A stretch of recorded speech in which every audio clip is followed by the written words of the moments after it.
चलो जी,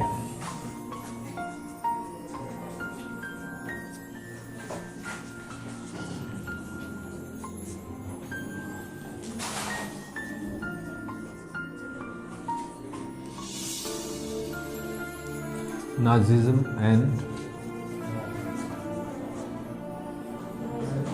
यहाँ पे लिख दूं,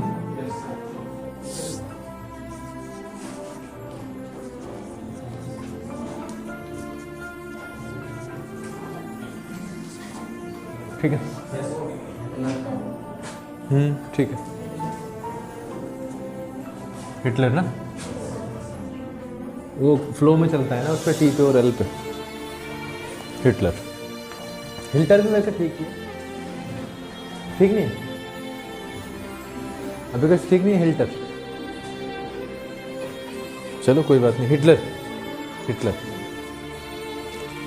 पॉलिटिकल रेडिकलिज्म, बेटा वो नोटबुक रख देना जरा।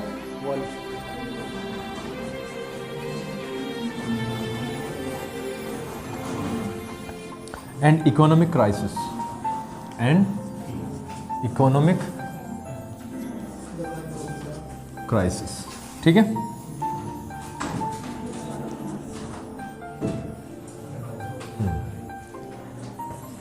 The birth of the Weimar Republic, the birth of the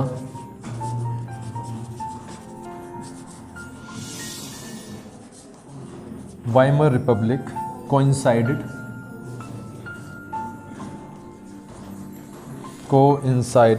with the revolutionary uprising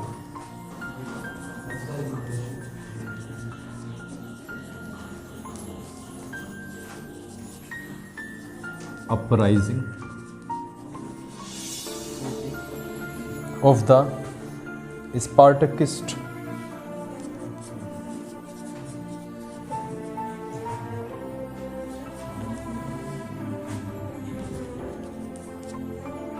League on the pattern,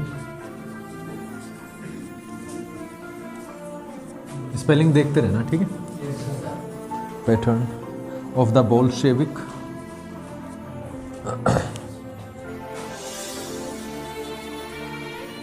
of the, हाँ फोन आ रहा है, कोई बात नहीं, आने दो।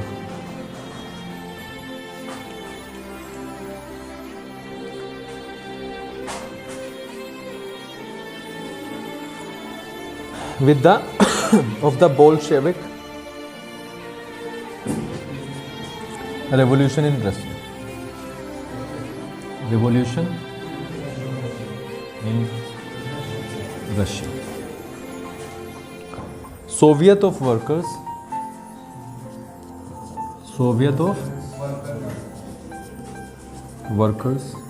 and sailors were established, and sailors were established in many cities.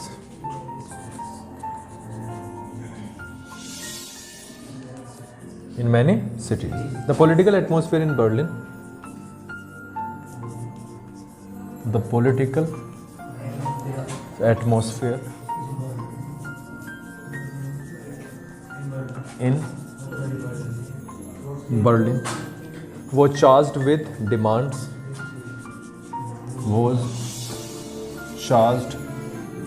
with demands of Soviet style governance, of Soviet style governance होगा ना, हाँ governance. Those opposed to this,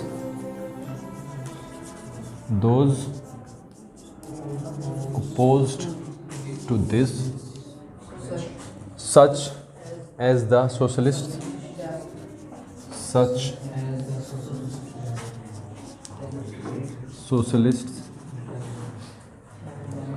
Democrats,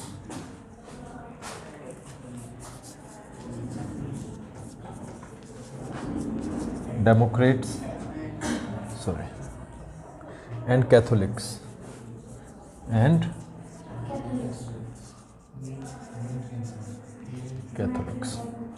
met in Weimar to give, met in Weimar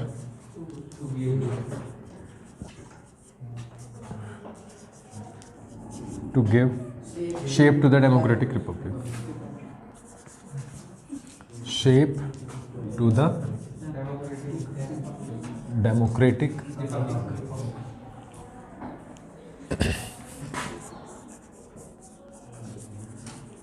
republic. The Weimar Republic crushed the uprising. The Weimar Republic crushed the uprising with the help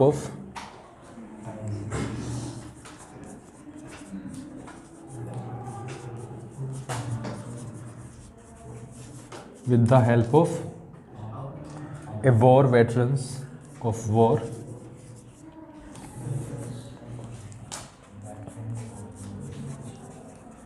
veterans organization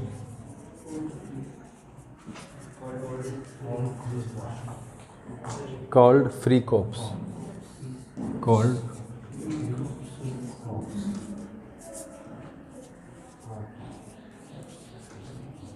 ठीक है।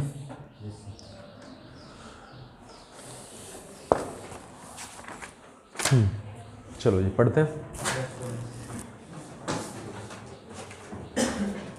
Political radicalism and economic crisis.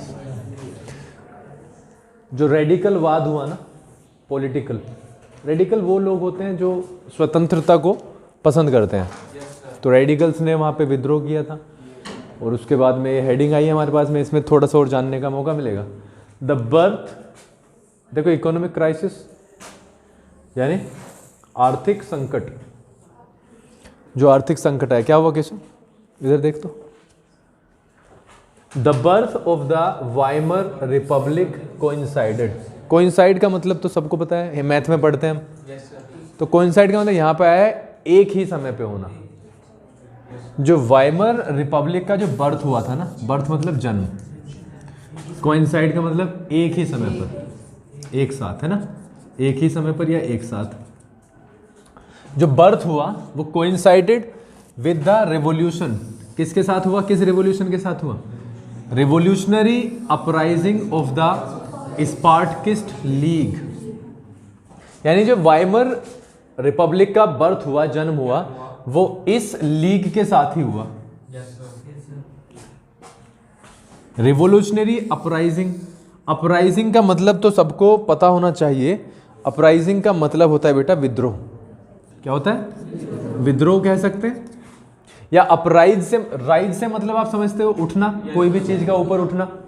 तो स्पार्टकिस्ट league एक बनी on the pattern of the Bolshevik revolution in Russia. देखो Russia में एक revolution हुआ था, बोल्शेविकों ने किया था वो रशिया में। पैटर्न का मतलब आया है तरीका। जो बोल्शेविकों ने रशिया में किया था उसी प्रकार से स्पार्टकिस्ट ने किया। कहां पर? जर्मनी में। और ये कब किया? इनका उदय कब हुआ? जब वाइमर रिपब्लिक बनी थी। जब वाइमर रिपब्लिक बनी थी उसी के दौरान स्पार्टकिस्ट भी बने। और किसके पैटर्न पे बने? बोल्शेविक के आधार पर। कैसे? जैसे रिवॉल्यूशन हुआ था रशिया में। सोवियत ऑफ वर्कर्स, देखो सोवियत का मतलब होता है संघ। क्या होता है? संघ। संघ का मतलब समझते हो? ग्रुप, है ना। और एक तो सोवियत मतलब संघ बनने शुरू हुए। किस किस के? काम वालों के, जो काम करते थे, सेलर्स जो नाव चलाते थे। वर इस्टेब्लिश्ड, वही स्थापना करना, इन मैनी सिटीज, यानी कई शहरों में इन वर्कर्स के संघ बनने शुरू हो गए। The political atmosphere in Berlin was charged with demands of Soviet style governance. यानी अब जो बर्लिन का जो वो हो गया ना, एटमॉस्फेयर हो गया, पॉलिटिकल एटमॉस्फेयर, यानी राजनीतिक वातावरण कैसा हो गया? वो चार्ज यानी जोश से भर गया।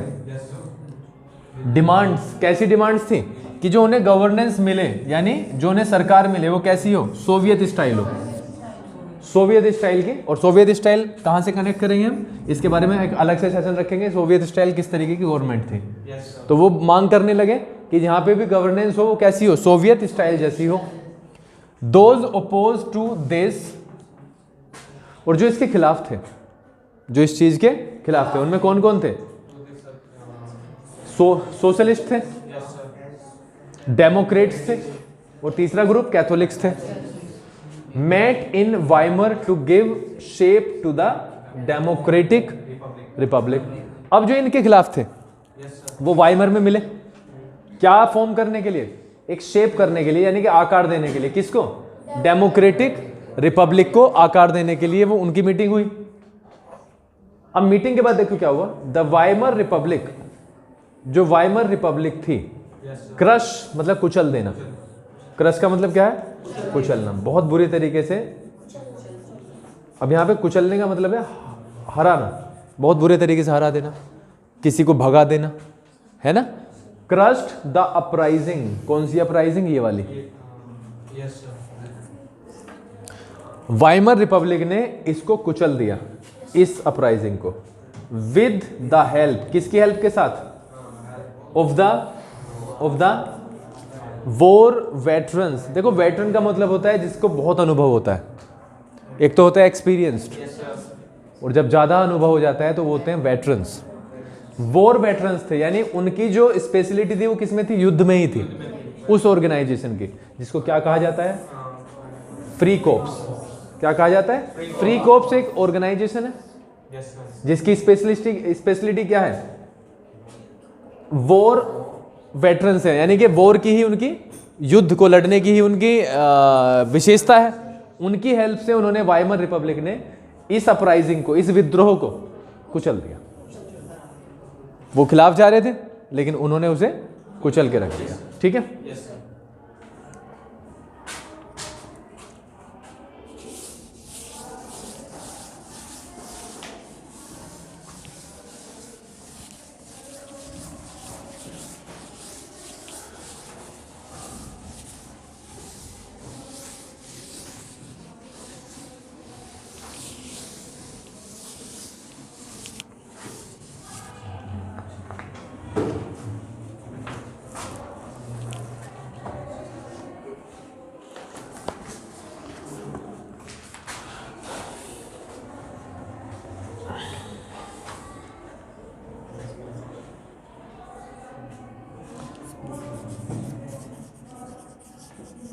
The anguished Spartakists,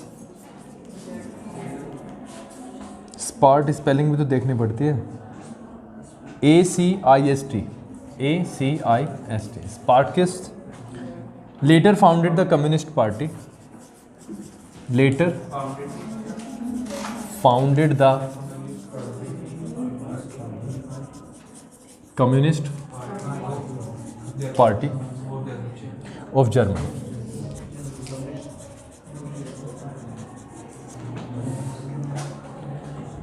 Communists and socialists henceforth became communist and socialists, ठीक है।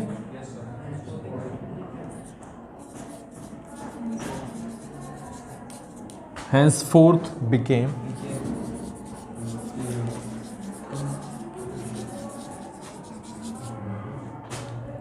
irreconcilable,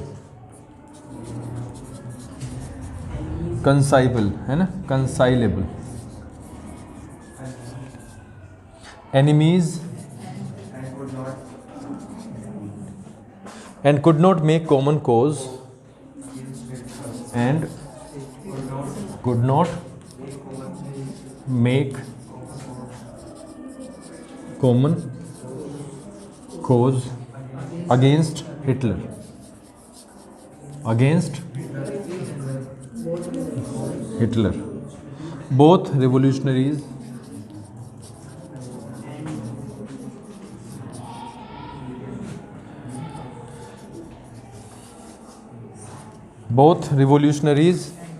and militant nationalists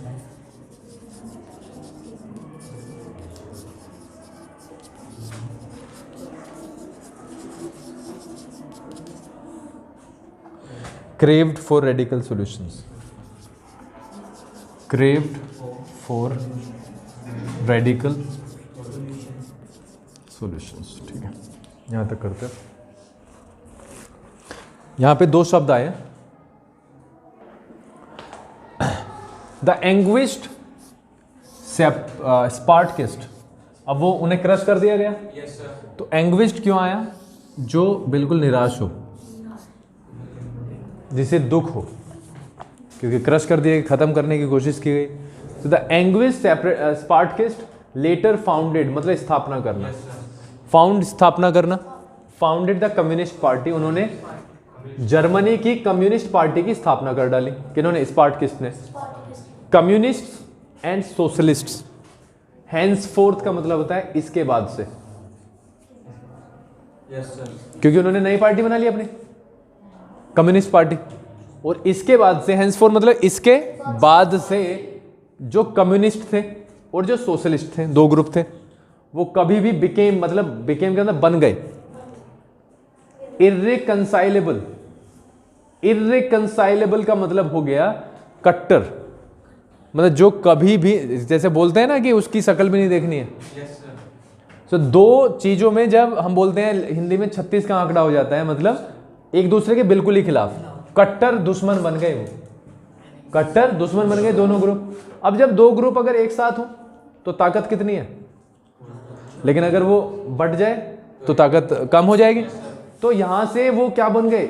इर्रिकंसाइलेबल enemies बन गए एक दूसरे के, and could not make common cause.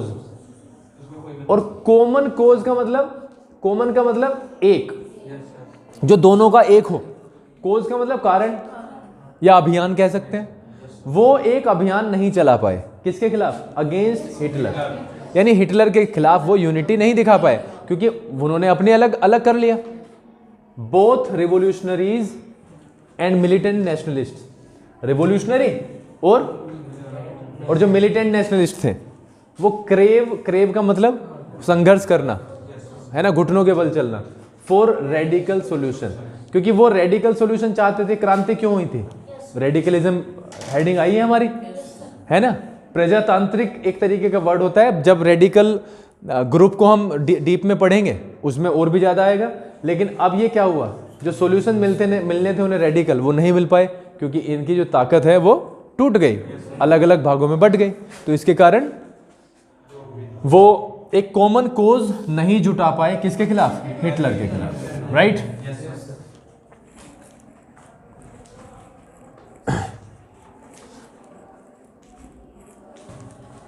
Political radicalisation,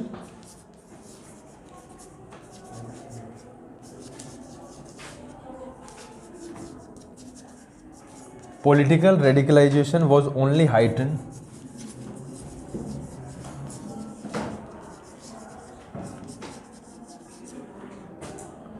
by the economic crisis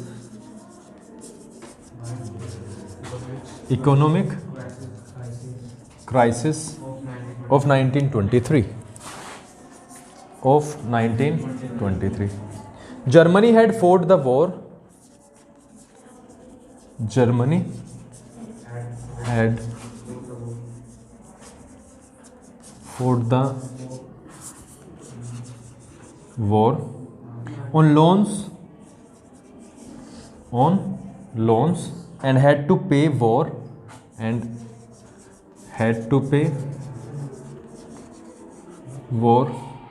reparations.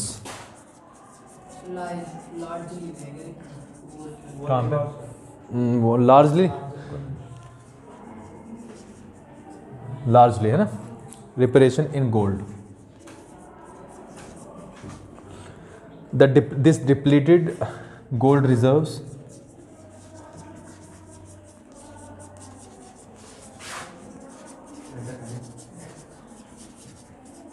at a time resources were scarce.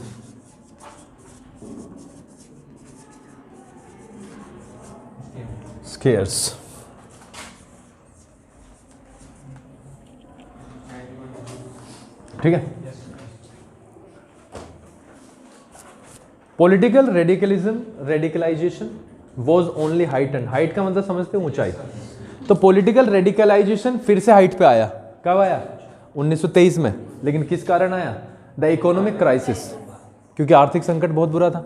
और कई बार ऐसा होता है जब आर्थिक संकट सारे के सारे देश पे हो तो 2 3 4 जितने भी पार्टी होती हैं उनको एक साथ आना पड़ता है।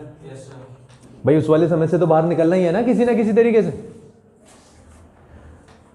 जर्मनी हैड फोर्ट, जर्मनी ने जो लड़ाई लड़ी थी ना, ये युद्ध जो लड़ा था, लार्जली यानी कि ज्यादातर, अधिकांश भाग किस पर लड़ा था? ऑन लोन्स, यानी लोन लेके पैसा जो इकट्ठा किया गया था वो किससे किया गया था? लोन पर। एंड हैड टू पे, मैंने कुछ छोड़ा है क्या? कुछ छोड़ा है? देखो दोबारा। एंड छोड़ दिया ना यहां पे। जो ज्यादातर भाग जो था जर्मनी का, ज्यादातर भाग का मतलब है ज्यादातर पैसा, वो किससे लिया गया? लोन के द्वारा लिया गया। एंड हैड टू पे, और उन्हें चुकाना पड़ा, वॉर रिपेरेशंस, जो हर्जाना, कल एक वर्ड आया था कंपेंसेशन, वही है। और हर्जाना उन्हें चुकाना पड़ा वॉर का, जो कि उनके ऊपर थोपा गया इन गोल्ड। किसके रूप में? सोने के रूप में। अपनी खान होती है, अपना एक स्टोरेज होता है, ठीक है, गोल्ड के रूप में। This depleted gold resources at a time resources were scarce. जब रिसोर्सेज स्केर्स का मतलब जो खाली हो, और उसके द्वारा और भी ज़्यादा, डिप्लीट का मतलब कम हो गया, डिप्लीट का मतलब खत्म हो जाना, एक तरीके से कम हो जाना। तो इसके कारण क्या हुआ? गोल्ड भी क्या हो गया? बहुत कम मात्रा में रह गया, खत्म हो गया। और रिसोर्सेज तो पहले ही खत्म हो गए थे, दूसरों ने कब्जे कर लिए थे, ठीक है। तो इसके कारण उनका जो रिसोर्स था वो पहले ही कम था, और इससे वो जो डिप्लीशन आ गया गोल्ड में भी।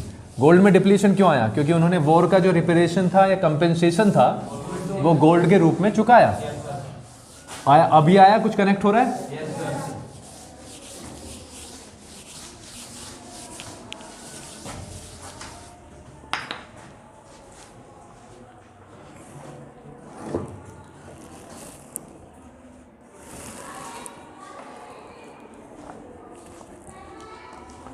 In 1923, Germany refused to pay. Germany refused to pay,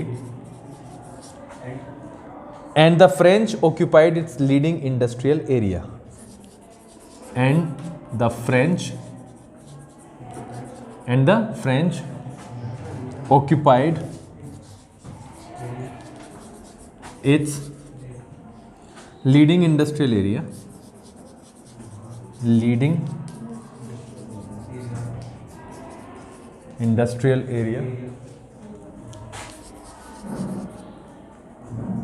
Ruhr, to claim their coal,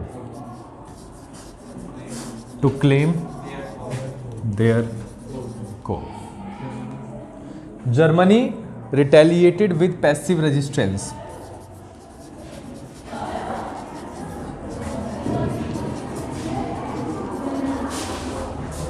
Germany retaliated with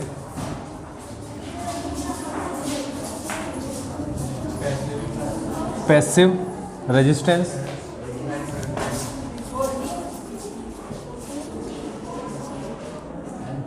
and printed paper currency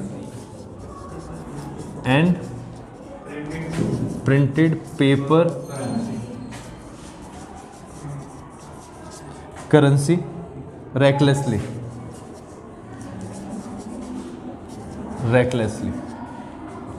with too much printed money in circulation, printed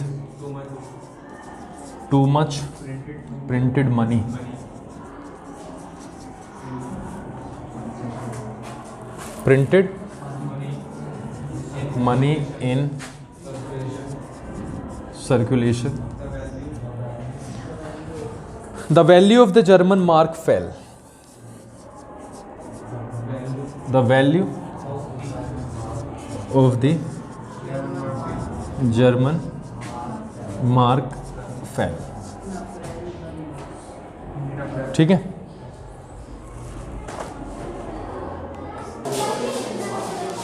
इन 1923 1923 में क्या किया उन्होंने, Germany ने, refuse का मतलब होता है मना करना, रिफ्यूज मतलब होता है मना करना, जर्मनी ने मना कर दिया पे करने के लिए, चुकाने के लिए, वो जो भी चीज वो थे मना कर दिया, हर जाना मर जाना। एंड इससे क्या हुआ था, फ्रेंच ऑक्यूपाइड, फिर से अधिकार प्राप्त करना, अधिकार जमा लेना, उन्होंने अधिकार जमा लिया। इट्स लीडिंग इंडस्ट्री, लीडिंग का मतलब होता है मुख्य, जहां से काम चल रहा है, लीडिंग इंडस्ट्रियल एरिया रूर के नाम से था। रूर में इनका लीडिंग इंडस्ट्रियल एरिया था, जहां पे इंडस्ट्रीज होंगे, वो वाला स्थान भी कब्जा लिया गया। टू क्लेम देयर कोल, वहां पे क्या था, कोल था, कोयला, और कोयले पर दावा हो गया उसका, फ्रांस का। फ्रांस ने कोल वाला जो इंडस्ट्री थी उस पर भी अपना दावा कर लिया, इस वाले स्थान पे, रूर। ठीक है। जर्मनी रिटेलिएट, देखो रिटेलिएट का मतलब होता है रिएक्शन देना, आपने कुछ किया और वापस एकदम से एक्शन आया तो वो क्या होगा, रिटेलिएट। लेकिन उन्होंने रिटेलिएट, बदला लेने वाला जो होता है ना वो वाला, उन्होंने जो रिटेलिएट किया ना विद पैसिव रेजिस्टेंस, पैसिव का मतलब निष्क्रिय, उनका जो रेजिस्टेंस था ना, मतलब जो प्रतिरोध करने का जो तरीका था वो पैसिव था। पैसिव मतलब निष्क्रिय, ज़्यादा एक्टिव नहीं था।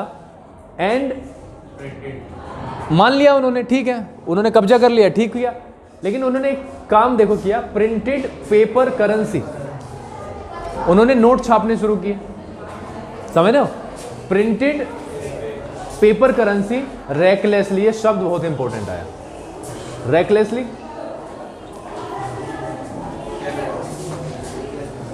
केयरलेसली, यानी असावधानी से, लापरवाही से उन्होंने बहुत सारे नोट छाप दिए, करेंसी छाप दी अपने, with too much printed money in circulation, with too much printed money in circulation, circulation का मतलब आवाजाही, सर्कुलेट कर देना सब जगह, सर्कुलेशन में आ गई, आप पे भी है, मुझ पे भी है, सबके पास है। टू मच मनी, बहुत ज्यादा पैसे मार्केट में आ गए। The value of the German mark, ये मुद्रा है उसकी, जो उसका मान था, वैल्यू था, कीमत थी, फेल, गिर गई, कम हो गई। अब आप भी तो सोचते होगे ना, नोट छापने की तो मशीन है ही, तो छाप लो कितने भी, इसका बिल्कुल कॉम्बिनेशन है इसका, तो उतना ही छाप सकते हैं, अदरवाइज यही होगा, फॉल मतलब नीचे आना, गिरावट होना। ठीक है, तो उन्होंने रेकलेसली छाप दिए, और यहाँ पे उन्होंने रेजिस्टेंस दिखाया, वो पैसिव दिखाया, क्यों, क्योंकि उन्होंने पे करने से मना कर दिया। और ऑक्यूपेशन हो गया किसका, फ्रेंच का, कहाँ पे, रूर पे, रूर था उनका इंडस्ट्रियल एरिया, वो भी लीडिंग, कोल पर उसका हो गया। और रिटेलिएट क्या रहा उन्होंने, पैसिव रेजिस्टेंस के साथ प्रिंटेड कर दिया उन्होंने। ठीक है, और इससे क्या हुआ, इससे सारी जो चीज़ें थी वो महंगी होंगी, वो महंगी होंगी, आगे आप पढ़ोगे वो सारी की सारी चीज़ें महंगी हो जाएंगी। हाथ दुखे तो दुखे, करेंगे थोड़ा सा और काम है ना, कम से कम इसे कंप्लीट तो करें। चलो जी, in April the US dollar was equal to, in April US dollar was equal to 24,000 marks. In July देखो कितना हो गया, घटी कि नहीं घटी, ये बढ़ने का मतलब घटना है, समझ गए? कैसे है घटना, समझ में आ रहा है? बढ़ने का मतलब घटना हो रहा है यहाँ पे। इन अगस्त 46 लाख है कि नहीं, 46 लाख।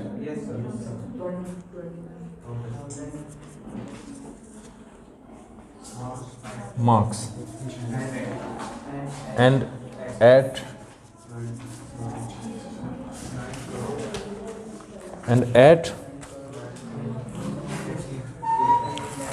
ठीक है, 98 लाख नहीं है, मिलियन है ये, मिलियन है 98। इंटरनेशनल वो ना प्रणाली, समझ गए? मार्क्स बाय दिसंबर।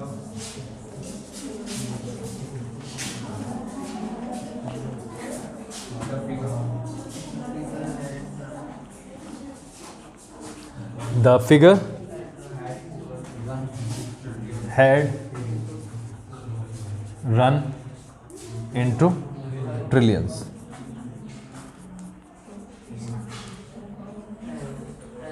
देखो, in April US dollar was equal to 24,000 marks. अप्रैल में कीमत देखो क्या थी, $1 का मतलब था 24,000 मार्क।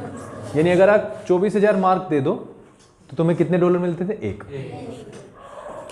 लेकिन वो जब, क्योंकि उन्होंने बहुत ज्यादा करेंसी छाप दी थी, जुलाई तक आते आते आपको कितने देने हैं? 3,53,000। देखो पहले कितने देने थे? 24,000। 24,000 रुपये में आपको $1 मिल रहा था, अब 24,000 में नहीं मिलेगा। कितना?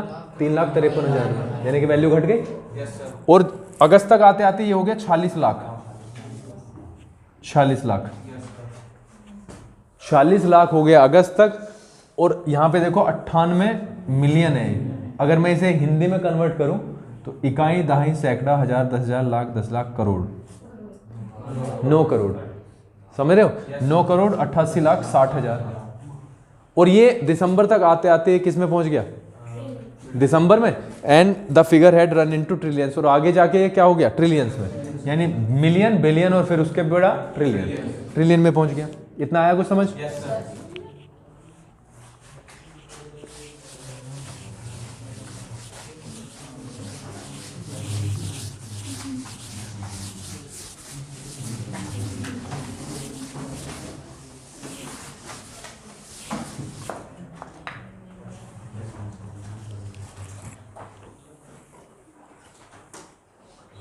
As the value of the mark collapsed,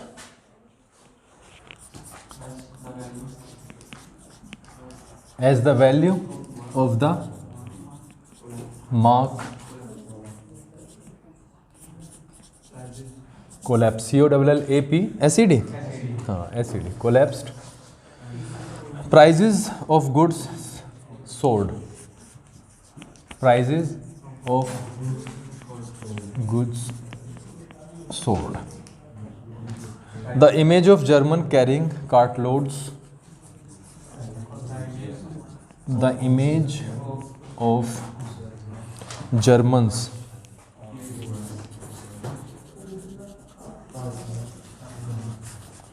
carrying cartloads of currency notes,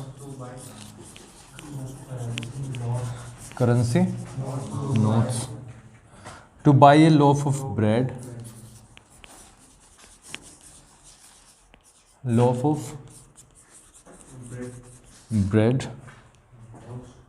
was widely publicized,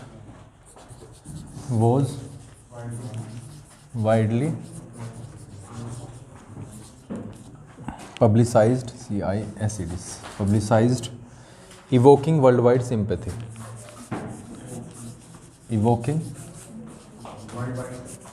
worldwide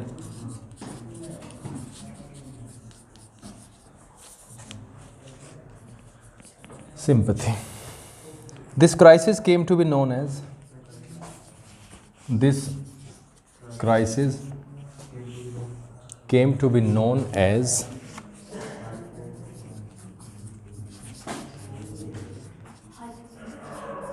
hyperinflation है ना, hyperinflation. A situation when prices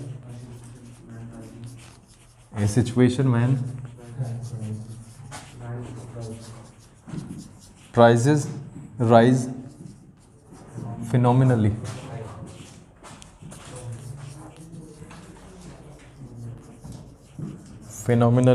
high. ठीक है? वैल्यू मार्क की कोलैप्स हो गई, यानी गिर पड़ी, ध्वस्त हो जाना, यानी कि इतना इतने इतने मार्क्स देने पड़ रहे हैं जब $1 आ रहा है उनका, है ना, तो वो ध्वस्त हो गई। प्राइजेस ऑफ गुड्स सोर्ड, सोर का मतलब ऊंचाई पर चले जाना, बढ़ना, उड़ना। प्राइजेस जो थे ना सामान के, वो क्या हो गए, बढ़ गए। द इमेज का मतलब पिक्चर, चित्र, ऑफ जर्मन, जर्मन के लोगों को देखते हुए, यानी कि जर्मन के जो लोग थे, कैरी का मतलब ले जाना, ले जाते हुए, जर्मन के लोगों को ले जाते हुए, क्या, कार्ट लोड्स, कार्ट से मतलब समझते हो, जिसको हम यहाँ की भाषा में बुग्गी कहते हैं, कार्ट वही तो होते हैं, उनको हम देख सकते थे, उन वाहनों को ले जाते हुए, जो कि करेंसी से नोट, करेंसी नोट से भरे हुए होते थे, करेंसी नोट से भरे हुए होते थे। और करेंसी नोट से भरे होने का कारण सिर्फ इतना होता था कि उन्हें सिर्फ एक लोफ ऑफ ब्रेड खरीदना था, यानी जो डबल ब्रेड होती है ना, ब्रेड जो होती है उसका एक लोफ खरीदने के लिए उनको करेंसी से भरे हुए नोट लेके जाने पड़ते थे। वो करेंसी से भरे हुआ जो पूरा कार्ट लोड होता था वो लेके जाना पड़ता था। और इस पिक्चर ने वाइडली, मतलब दूर दूर तक पब्लिसाइज्ड, ये पब्लिसाइज्ड हुई, ये जो पिक्चर थी वो पब्लिसाइज, मतलब इसको प्रकाशित किया गया।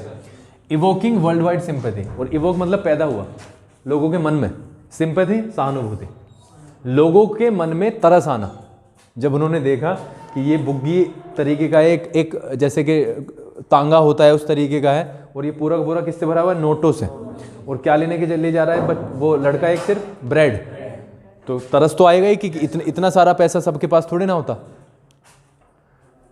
This crisis came to be known as, और ये जो संकट था, ये संकट किसके नाम से जाना गया, हाइपर इन्फ्लेशन।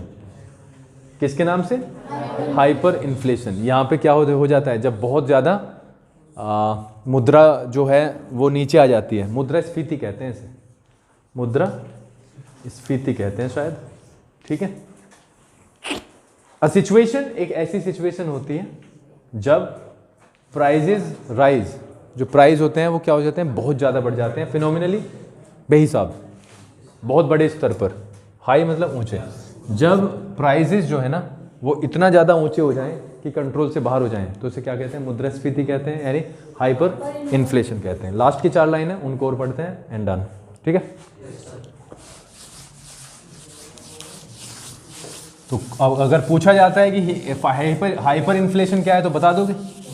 हाइपर इन्फ्लेशन वो है जब प्राइस जो है, जो सामान के प्राइस हैं वो फिनोमिनली बढ़ जाएं, उसको हाइपर इन्फ्लेशन कहते हैं। और क्यों बढ़े आपको पता चल गया, क्योंकि उन्होंने प्रिंट किया बहुत सारे currency. Eventually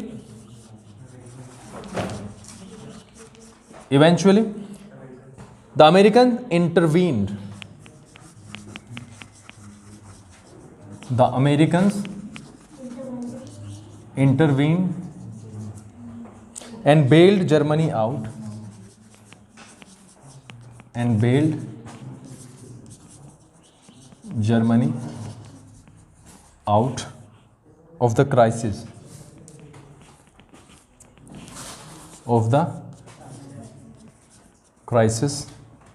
by introducing the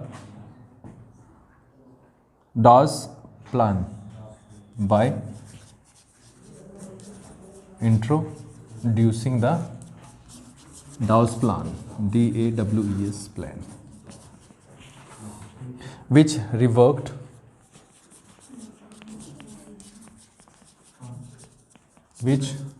reworked the terms of reparation,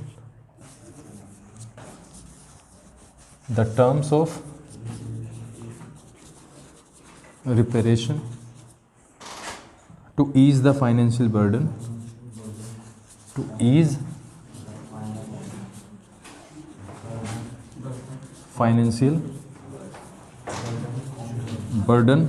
on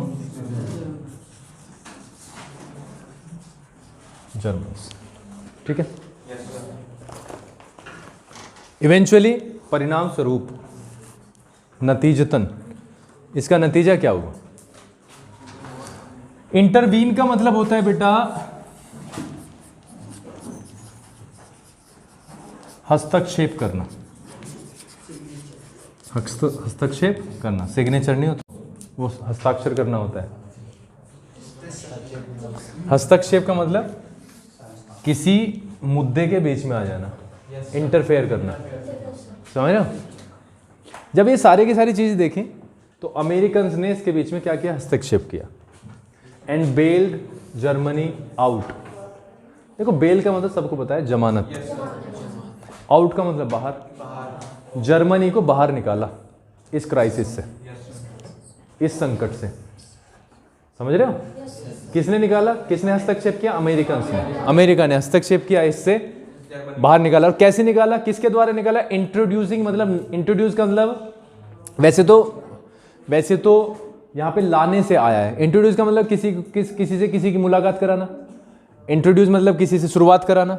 यानी उन्होंने क्या किया, इंट्रोड्यूस करवाए कुछ प्लान वो लेकर के आए, इंट्रोड्यूस कराया प्लान से, विच रिवर्क का मतलब दोबारा से काम करना। किसके ऊपर? द टर्म्स, जो पहले शर्तें बनाई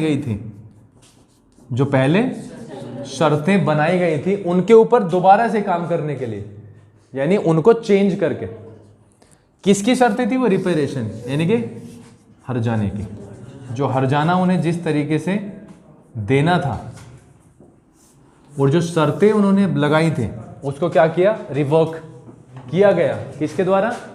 इस प्लान के द्वारा। ये प्लान किसके कारण आया? अमेरिकन के कारण। To ease the financial burden on Germans. ये जो रिपेरेशन, जो टर्म्स थी रिवर्क की गई, ये सिर्फ किस लिए की गई? ईज का मतलब आसान बनाना, आसान बनाना। फाइनेंशियल बर्डन मतलब आर्थिक बोझ, आर्थिक बोझ किस पर? जर्मन्स पर, ताकि जर्मन लोगों पर यानी जर्मनी पर जो आर्थिक बोझ पड़ रहा है उसको क्या किया जा सके? आसान किया जा सके। क्योंकि जर्मनी ने तो उसे बंद ही कर दिया था। जर्मनी ने मना कर दिया था कि अब हम पे नहीं करेंगे। इसके कारण क्या हुआ? कुछ ना कुछ तो दिक्कत हुई। और उन्होंने प्रिंट किया अपनी करेंसी को, बहुत ज़्यादा प्रिंट किया था, उसके दाम गिर गए सारे। और फिर वो पिक्चर्स वगैरह पब्लिसाइज हुई और इस तरीके से सब देशों के अंदर, सब लोगों के अंदर एक सिंपैथी की भावना आई, यानी लोगों को तरस आया एक तरीके से। और इवेंचुअली अमेरिकन्स ने इंटरफेयर किया, इंटरवीन किया एंड ये डाउस प्लान लेकर के आए। इसका मैं प्रोनाउंसिएशन कल बताऊंगा और अगर कोई बेटर हुआ तो। विच रिवर्क्ड, जिससे क्या हुआ? रिवर्क किया गया टर्म्स ऑफ रिपेरेशन, यानी हर्जाने की शर्तों को। और इससे क्या हुआ? उनको ईज मिला, यानी आसान हो गया, एक कंफर्ट मिला। ठीक है? किसको, किसके आधार पर, किसके लिए कंफर्ट मिल गया? फाइनेंशियल जो बर्डन था, यानी जो आर्थिक बोझ था, उसमें थोड़ा सा उन्हें हेल्प मिली। ठीक है?